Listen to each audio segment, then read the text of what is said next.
To give everyone a bit of a context on the reason we are having this panel today, when we were discussing what we wanted to talk about in this webinar, in this event, we were thinking that in the past years, remote work was like the remote 1.0 version of it, because there were a lot of processes that had to be done quickly. A lot of companies had to like go remote in a week, and there were like a lot of processes that were just like, we'll just put a band-aid here and we'll see from here how it works. And so we decided to work remotely, that we are now going to go in like a better stage of remote work, which is the remote work 2.0, where there will be like a lot of new things. There will be a lot of advancements in how we work remotely and in how we do things, so that we can focus more on the humans that are behind the things and not, like on the computers or other stuff. So with that context in mind, I wanted to like start with a bit of your ideas, Noor, about how has the way we connected during the pandemic has changed how we work remotely. Like, have you seen changes in how we did it before and in how it's happening now? Thank you so much, Justine. It's firstly, as I said, it's a pleasure to be here, and then with you both, Kevin as well. And then I think it's a good question to ask. What has happened during the COVID, and then how did it change after the COVID? And then, as you said correctly, during the COVID, a lot of companies had to go remote in a matter of days, weeks, hours, right? Because everyone had to be locked down in their houses. And then I think the biggest shift in the market is obviously the the actual standard of the work is that people now are expecting to be working remotely rather than before COVID and during the COVID, people kind of expected, okay, this is gonna be just for a month or two, and then we'll come back to offices and then normal working hours, or working kind of a schedules and then the way people worked. And then, but now, after people have seen how remote work can enable and empower them as people and then have a life kind of a work-life balance as well. I think that's one fundamental change in the mindset of people, how because before that everyone kind of thought that remote work more or less was similar to outsourcing work, where Yeah. you kind of outsource somewhere your stuff and then you hire them, you're not really aware of what they're doing. And then people, most of the time, I remember back in the days, people were recording the screens of their outsource or remote stuff, right? That they felt that they're not working properly.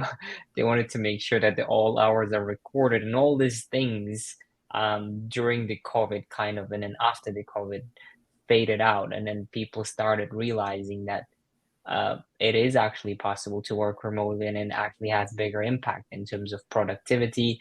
A lot of people say that they're more productive, and then there's a lot of things that involve with just being focused and then not being in the office. But obviously, there are pros and cons when it comes to it. Whereas a lot of people say that they miss that serendipity of meeting the people randomly in the lift or water cooler, chats and so on. But I think for me, there are a few things as I mentioned, just to recap, is the number one and the mindset shift of people of realizing that remote work is here to stay and it's not fading away, and it's actually might be better than they assumed it could be.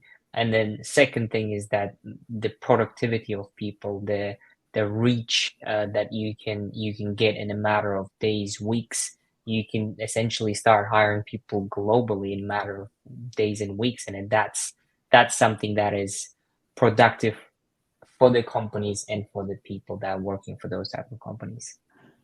Yeah, definitely. That's super important. And you mentioned that there were like a lot of these things that changed quickly, and there were a lot of like also attitudes from employers on like how they manage remotely, and like many practices changed. So I have a question for you, Kevin.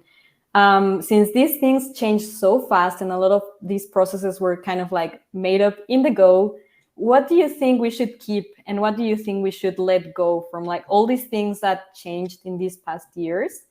what's like the good and what's like the bad? I think some of that is actually still being determined.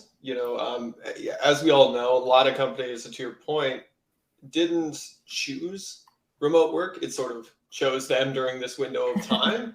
And, it's a different mindset. And so a lot of companies are, one, trying to figure out what are the processes, what are the kind of guidelines and the heuristics that they use as an organization to work together.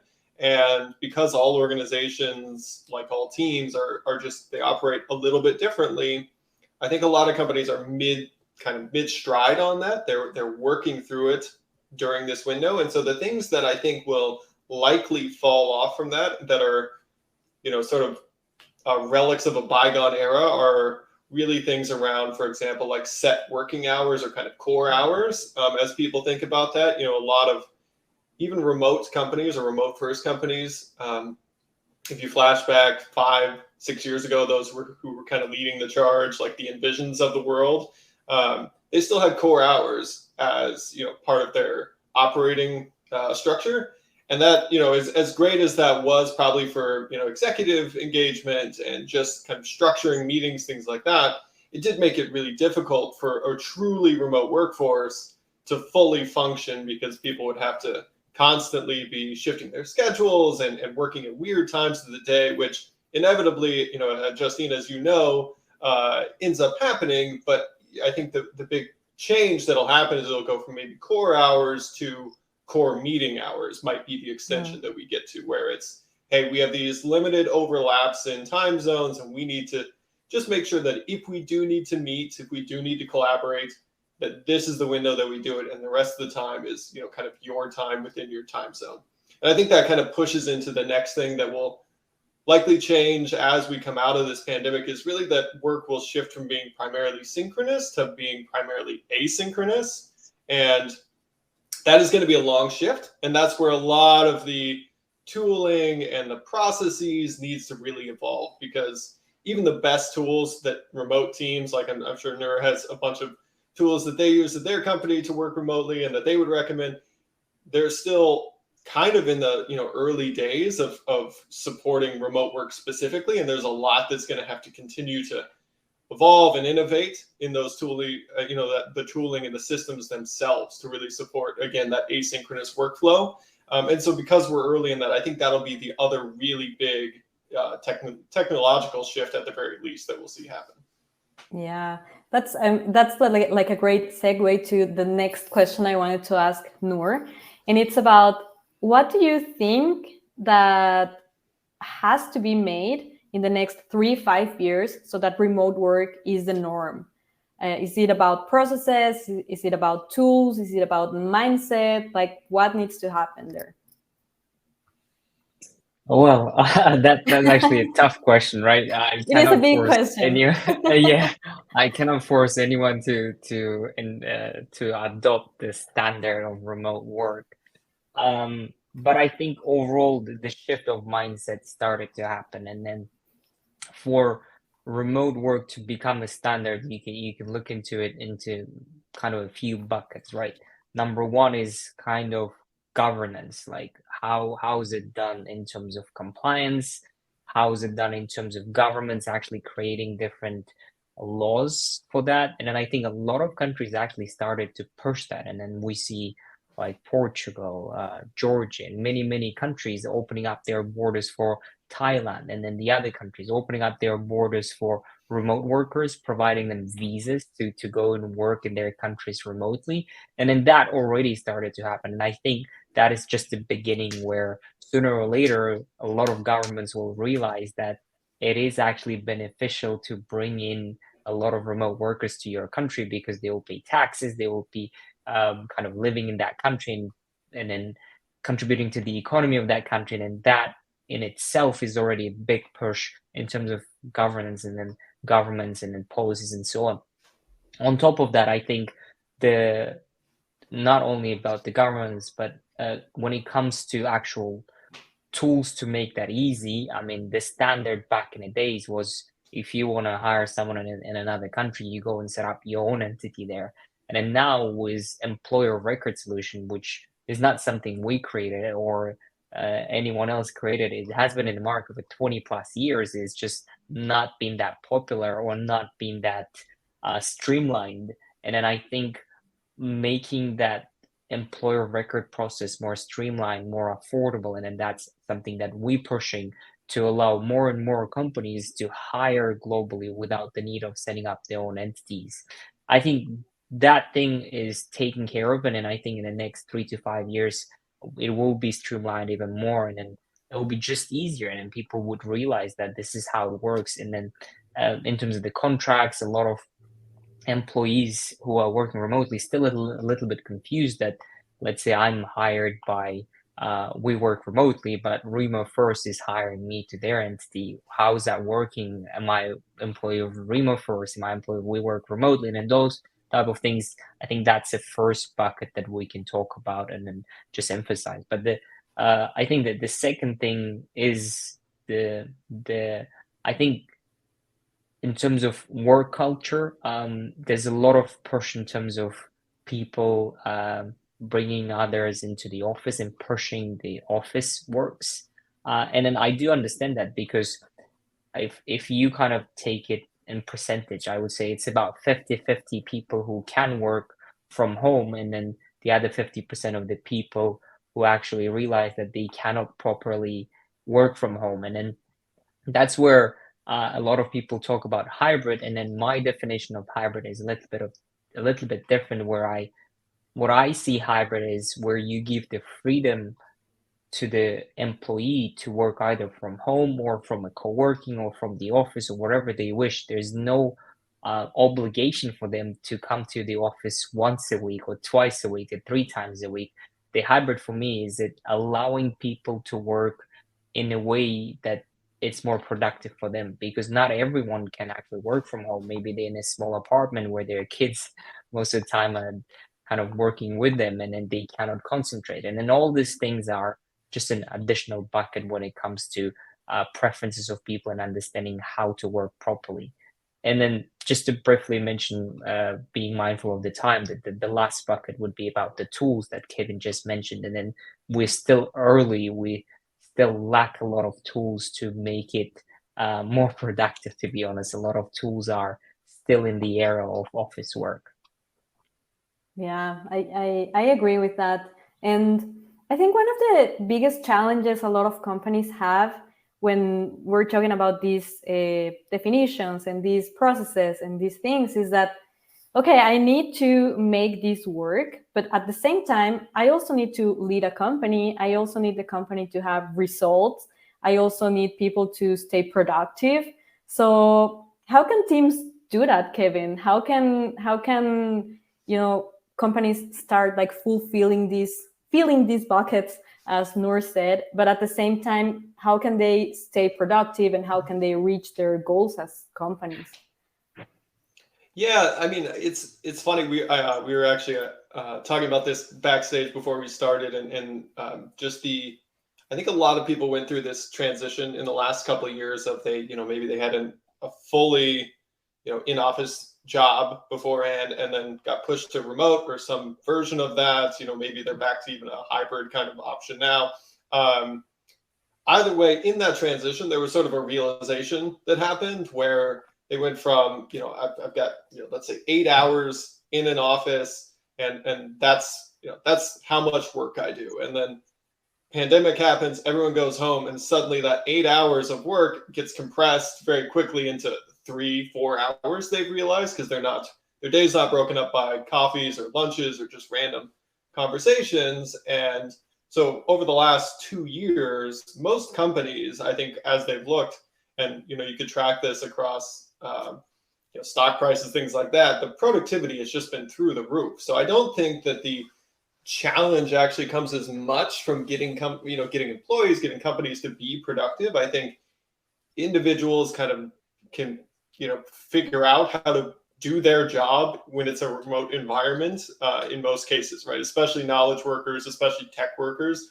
Those jobs easily translate to a remote first environment.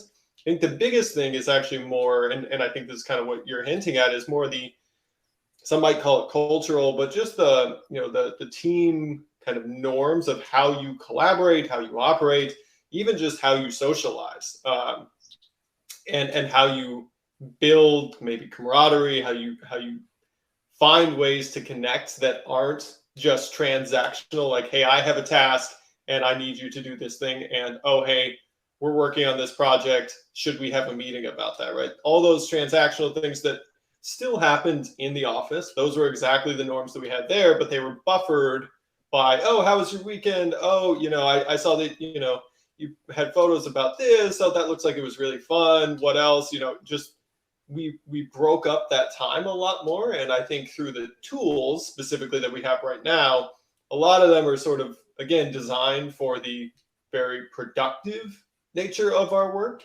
And I think the thing that a lot of people and companies are learning is there's maybe a productivity threshold that people can get to of, okay, I can only work 4 hours before I actually need, whether it's like I need to go for a walk, I need to work out, I need to talk to a friend, I need to not be working for a minute so that I can be more productive again, thereafter. That's the thing that is really, even for someone who's, I've worked remotely for over 10 years, and I can say that is still partially a challenge of the tools and the systems, but it's just a kind of a self-management challenge that a lot of people are really still working through. And I think as norms start to shift and, kind of to Nur's point there, as remote starts to be kind of embedded as a, maybe not a must-have, but more as kind of a standard, let's say, that, most companies will adopt it more regularly. I think those challenges will start to be built into how companies operate as well, so that they'll support more time away, more, flexible holiday schedules, more flexible times of working, and kind of integrating that into your life instead of it being, again, like I said, core hours. And then again, as technology evolves, I think it'll hopefully start to nudge us in the direction of a more balanced workflow throughout the day that is, in a lot of the positive ways, reminiscent of kind of those in-person interactions. Yeah, I think you're mentioning something super important, and I know I get asked this a lot since I work remotely. It's like, don't you miss people? Don't you miss, like these interactions and these, just popping into someone's office and things like that? For me, it's a no, but I know for a lot of companies that's a challenge, and especially for CEOs, for HR managers, for people that are in charge of like the team culture and all these things, that can be like a challenge. And there's a lot of talk on how do we make remote work more human, and how how do we care about the people that are behind the screens. But I wanted to ask you, Nur, what does that even mean in a remote context? Like, what does it even mean to have like a more human remote work, and why is that important? No, absolutely. I think that's a very important question to even make this as a standard, right? To contribute to people's desires to actually work remotely, because there are different types of people, as I said before. People who are more introverts, and then they actually more happy to be at home and then just work on their own. And then there are people who are more extroverts, and then they have to be at the office, or they have to talk to someone to be more productive. And then there are no right or wrong answer. And then does that even mean to be more human? I would say it's more related to how you kind of connect people within your organization. And then that's, I think, the only way to humanize remote work, because a lot of us, I think our own team, uh, our team is located in more than 10 countries now. And then how do we even make that more human, as you said? I think it's all about making that connections, and then creating all this, as they call it, serendipity moments of you connecting with some of your colleagues randomly. And then there are some tools to help with that.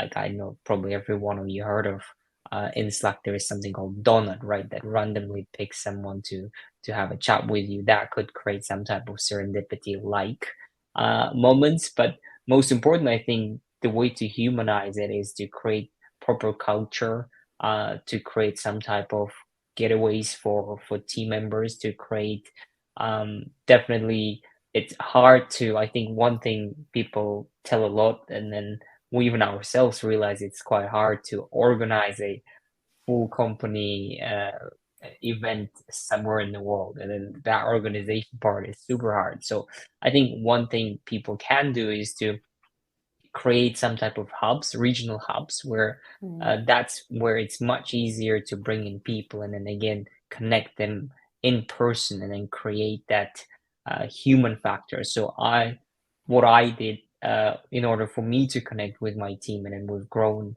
8x in terms of number of people in our team, and then for me it was really hard to also connect and then have that human touch with the team. And then I think what worked out well is that, as I said, we had those regional hubs, and then I flew into every single hub, and then we did in kind of a team building event with every single hub, and then that helped me to connect better with the team.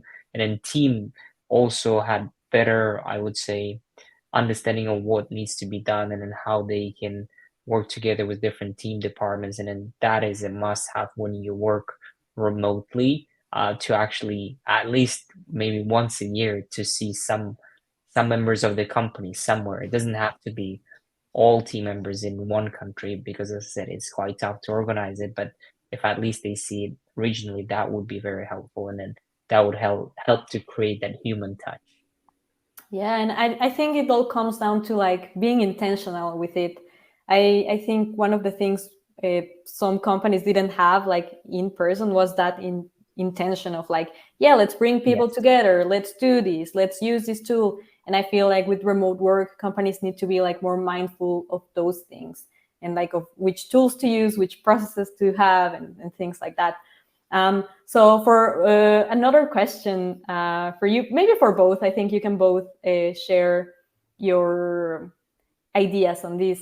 Do you know any tools, or do you use any tools, like specific tools or specific strategies? I know, Nur, you already mentioned some of them, like these team retreats and meeting them in person.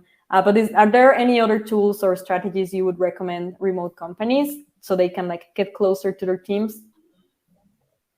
Anyone can start. Maybe Kevin. I was going to say, Nur, you're welcome to continue since you were kind of already on that thread. I'll pick up after you.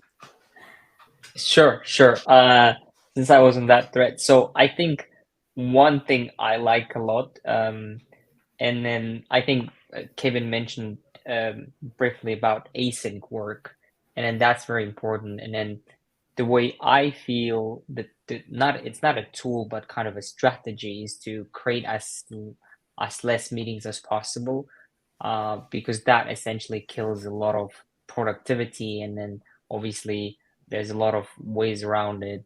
But most importantly, what I feel is that async work is great on paper, but there are a lot of people who are struggling with that. And then there's a lot of things that people need to be taught how to do proper async as well. And then one of the things that what I realized about async work is that async means you need to be able to communicate well, and then write things well that people do understand you. But what actually happens, because the team is so international, let's say everyone speaks in English, but not everyone is a native English speaker. So what you try to write and mean, some people can understand in a different way. And I think to add to that, I think there needs to be an element of maybe recording your voice, or like jumping on a quick huddles. And then that's where I think I'm championing in our company, the huddles within the Slack. There's a quick button when you just huddle someone for 15 seconds or 30 seconds, and you just go through what you actually meant.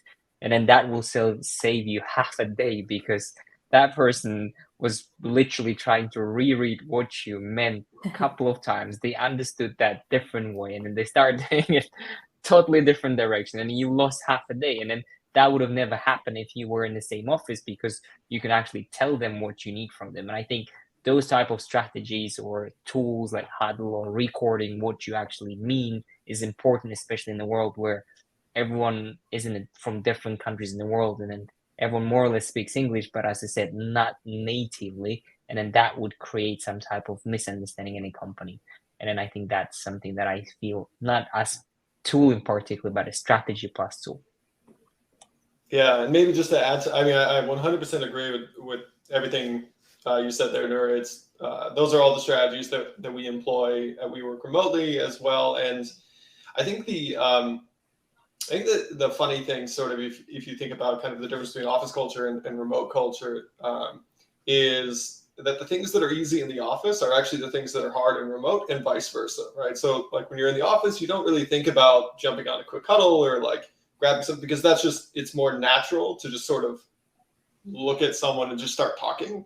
But at home or wherever you're working remotely, like I can't turn over here and talk to Justine, and time zones make that particularly challenging, because there are a lot of times where like your company, you're in, sounds like 10 different time zones, like we're 5 different time zones with minimal overlap. So the emphasis does kind of get compressed into the tooling itself, and a lot of it is just writing, right? It comes down to communicating, but it's really primarily through writing, because it's the only way to sort of reach someone when they're in a different time zone. And because of that challenge, I think the biggest thing, as we think about strategies, increasing, flexibility and overlap and reducing meetings, I think the tooling is something I worry less about right now. Like, I think, Nur, it sounds like you do the same, where it's like, tools are going to come and go, they're going to change, they're going to evolve. And so I think the strategy is actually to be less anchored to a specific tool and get locked in on that,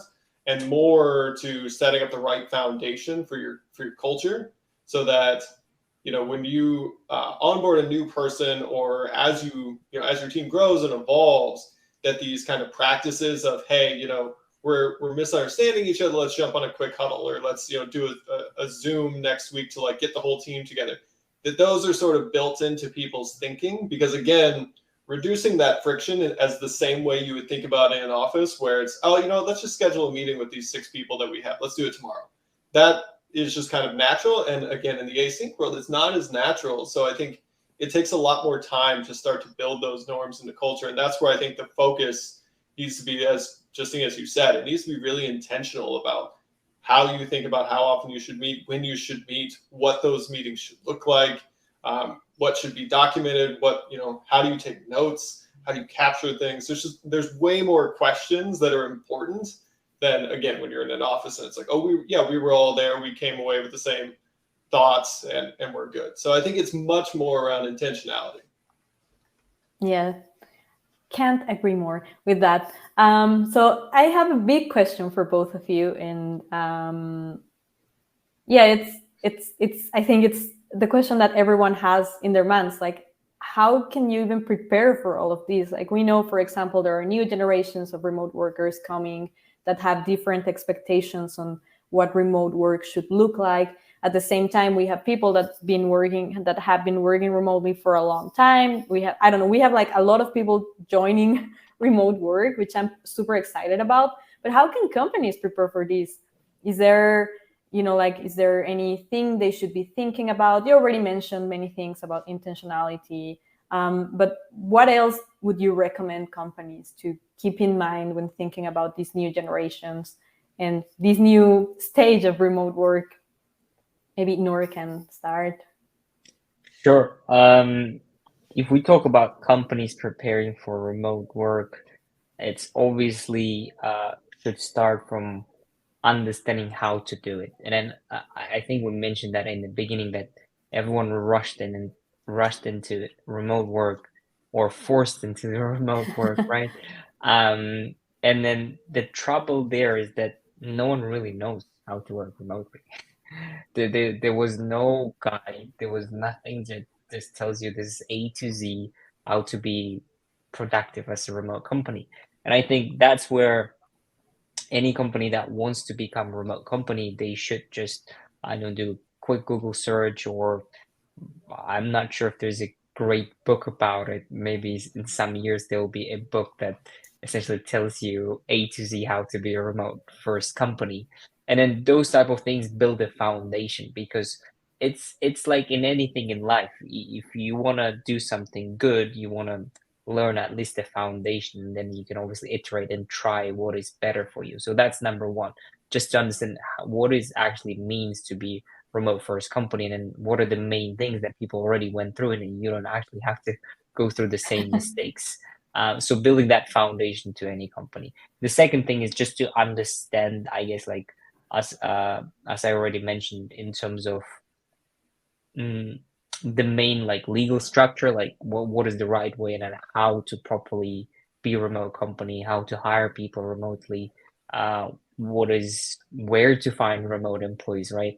And then that's where We Work Remotely comes in, and then you can just the only job board that only does remote jobs, and then that's like different tools and understanding of where to go, how to optimize your time and efforts and everything.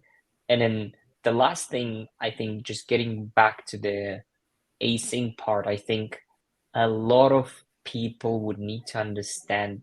This is like I would say this is my personal opinion, but what I would tell is that just getting back to the moment of writing properly, maybe people need to embrace that not everyone is a good writer. Maybe I know, maybe you can give them different classes so they can go and learn how to write properly, and then maybe also improving their English kind of level, and then that is important as well because from what I can see, there's talent anywhere in the world, but the problem would be the language barriers. There would be problem of communication, and then, as I said, it's all about just making sure that everyone understands what they mean, and then how they're trying to actually convey that message.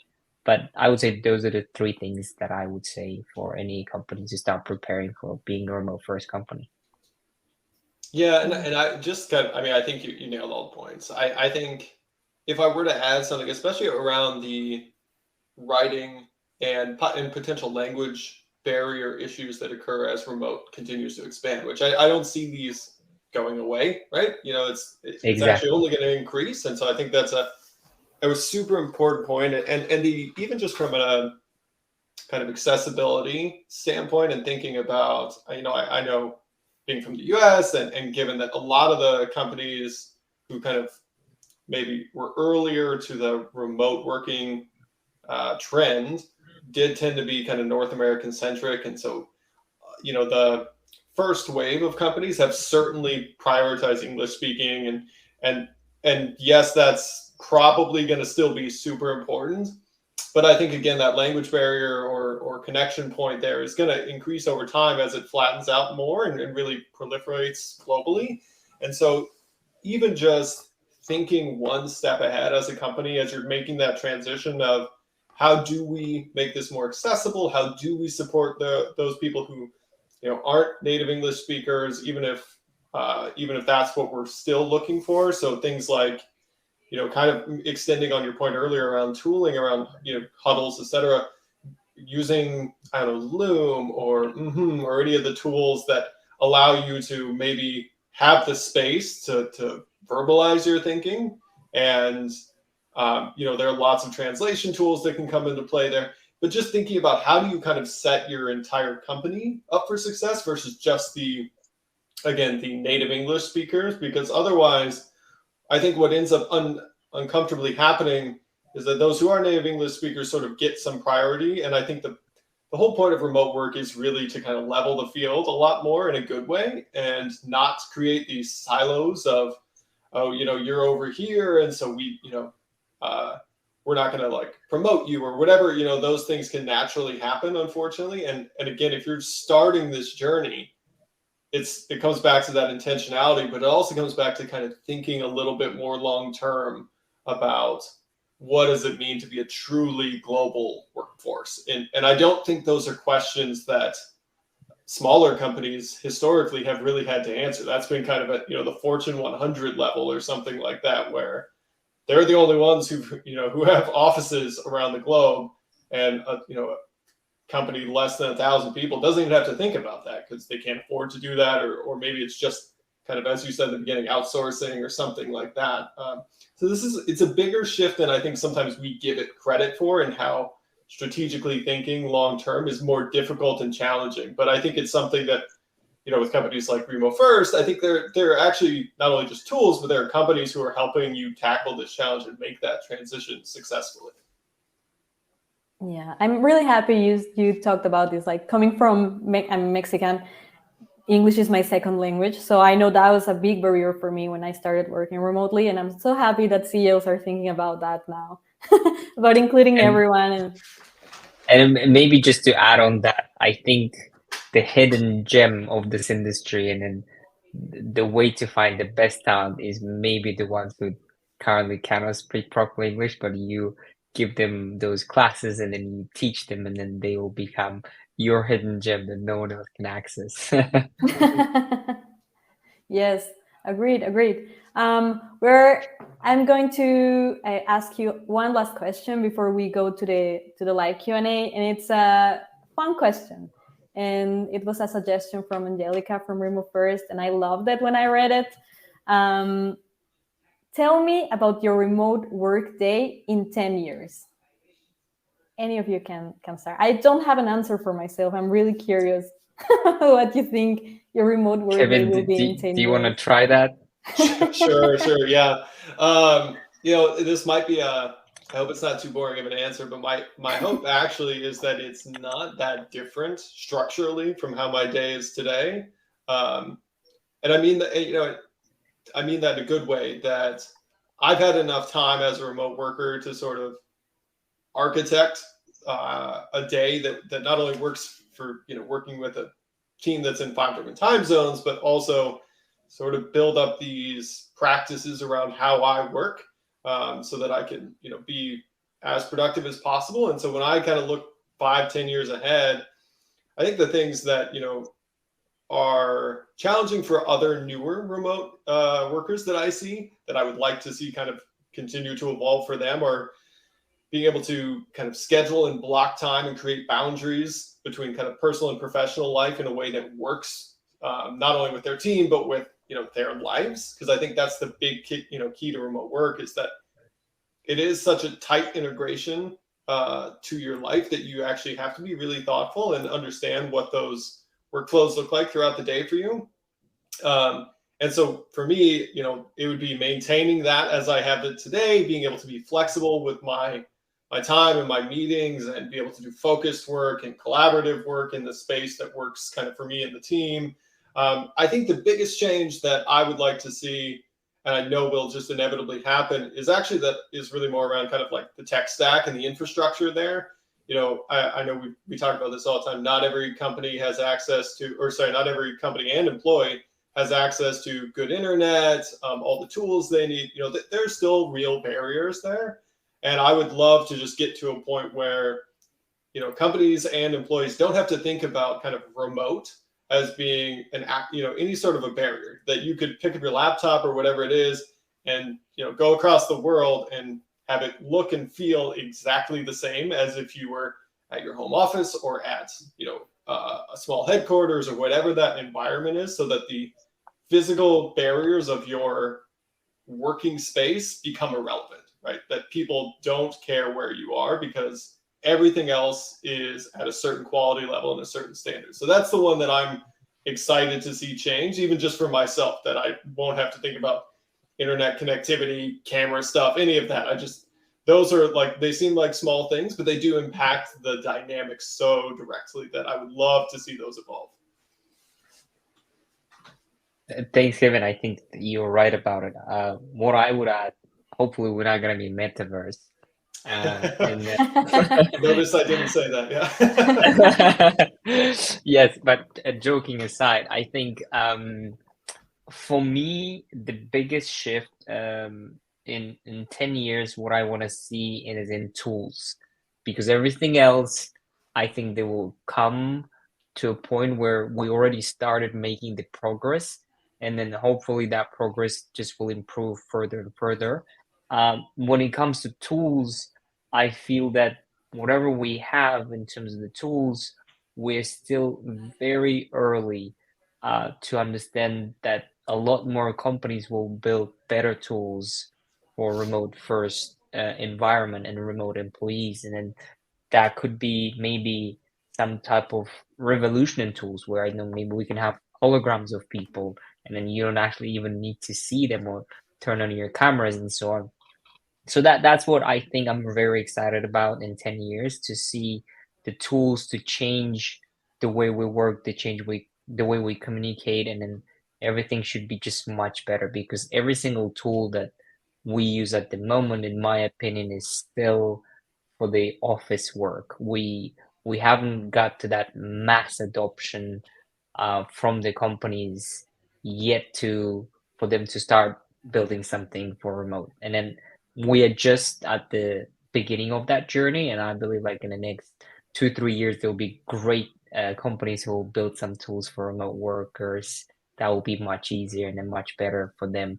And then that's I think the biggest thing for me. The second thing, just to add into Kevin's point about being able to actually travel the world, there are currently, I mean, I know that because of the compliance side of our employer record is that you cannot travel the whole world and become a remote employee, unfortunately, at this point, because what it has is that, let's say if you employed in the US, you need to be in the US for at least 6 months to be a tax resident.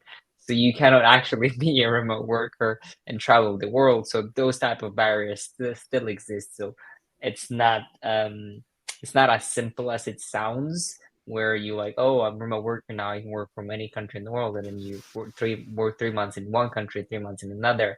You still need to think about your tax residency, the compliance, and many other aspects of the life. And hopefully that will be much easier, where it actually won't be relevant, and then it doesn't matter how many days you spend in what country, you will actually be able to travel the world. So yeah, so I think those are the 2 points that quite important for me to see in 10 years. Yay. Sounds exciting. Sounds like an exciting future for everyone. So those were all the questions I had for you today.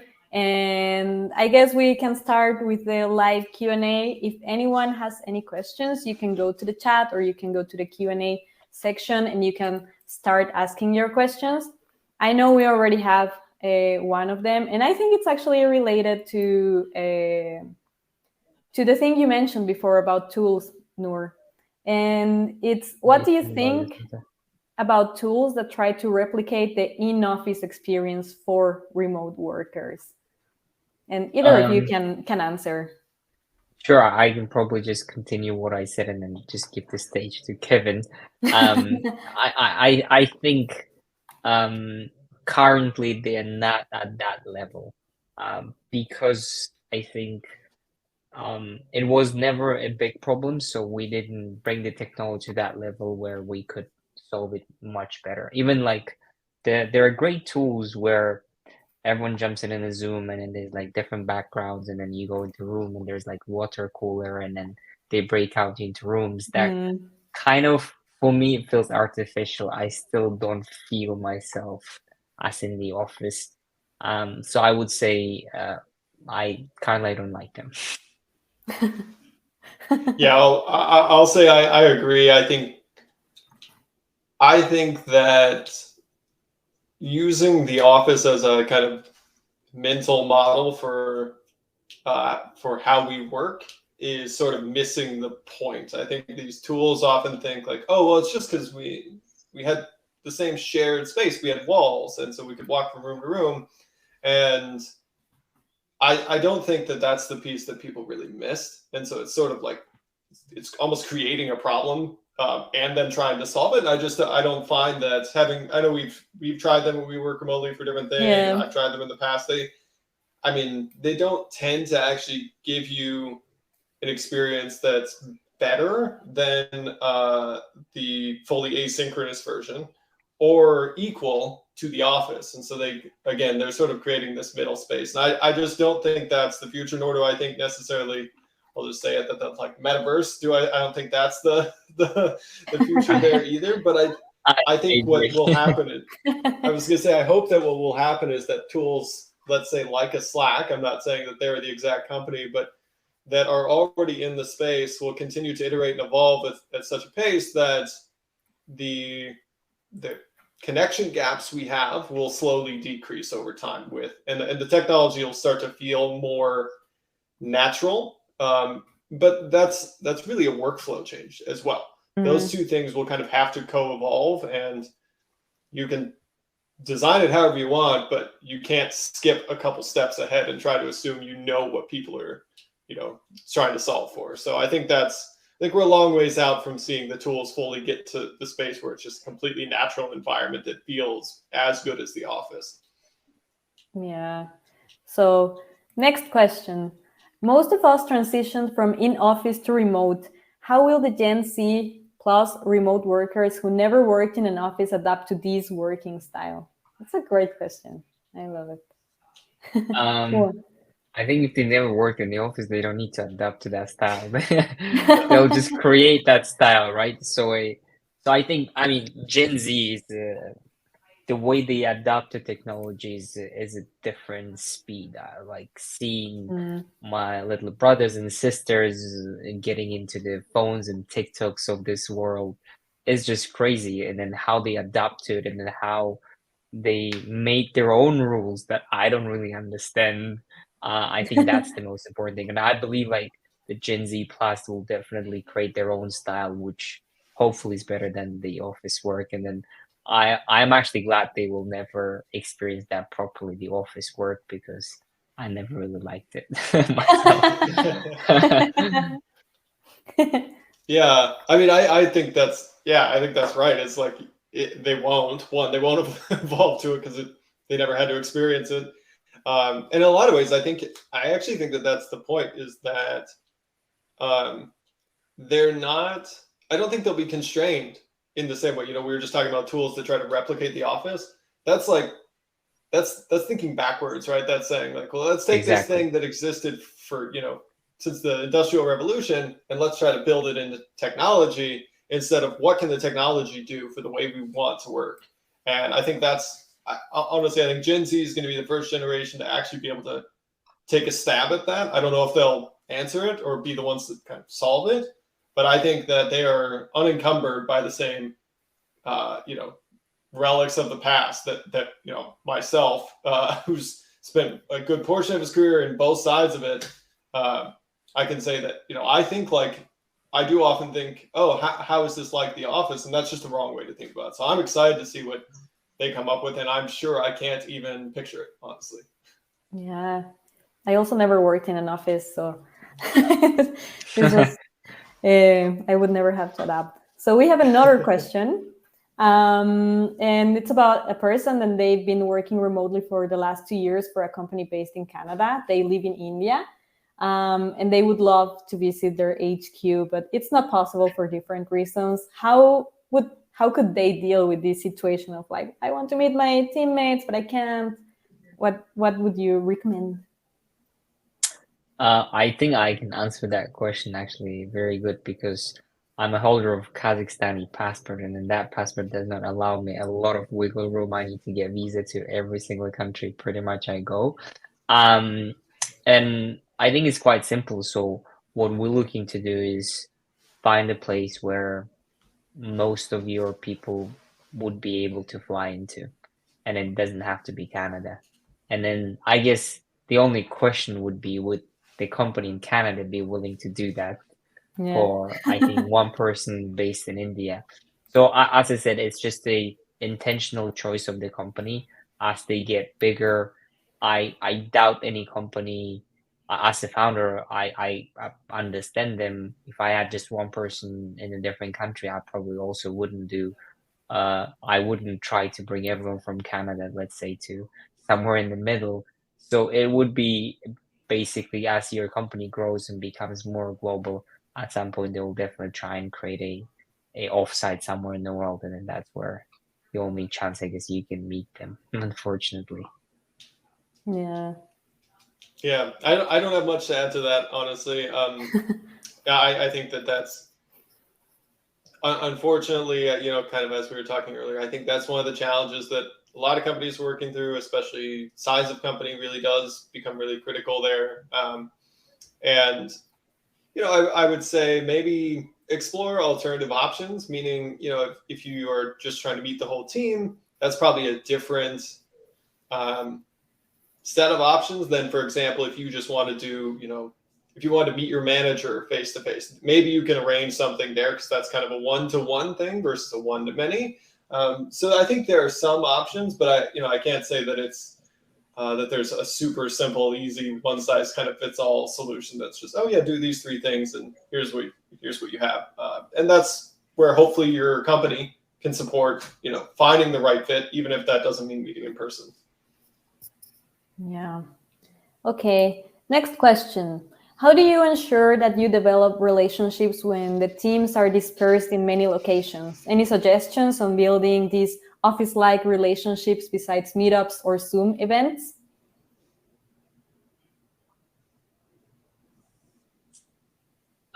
Besides meetups.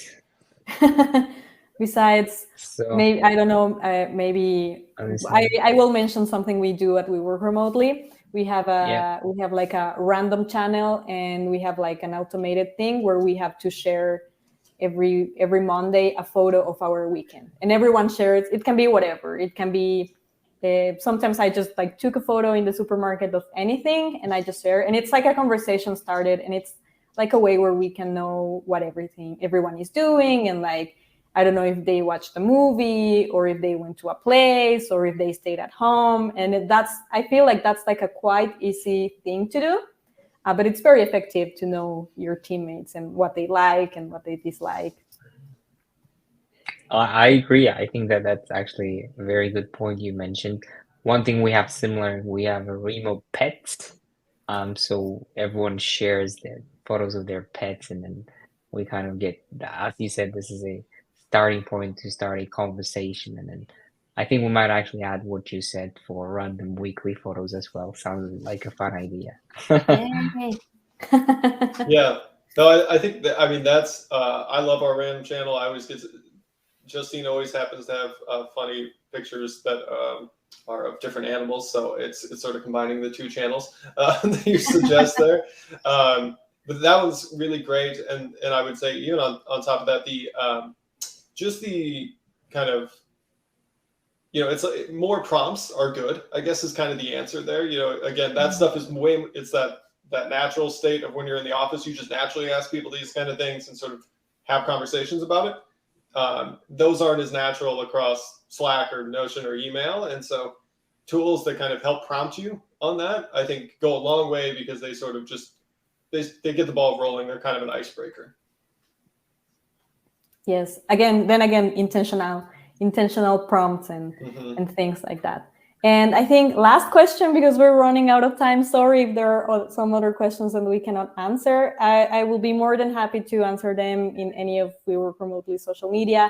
I know for Remofirst can be the same, so you can reach out to us outside, and you can also keep the chat going.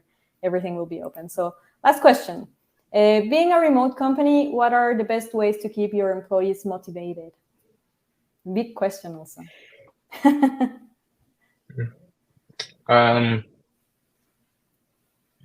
I think not only remote, but for any company, culture is the big thing. Culture, I think, what's the right saying? Culture eats strategy for breakfast or something like that. I think culture is one of the biggest cornerstones for any motivation. And then second to culture is the mission. If people are motivated by the mission, regardless what happens, there are always ups and downs.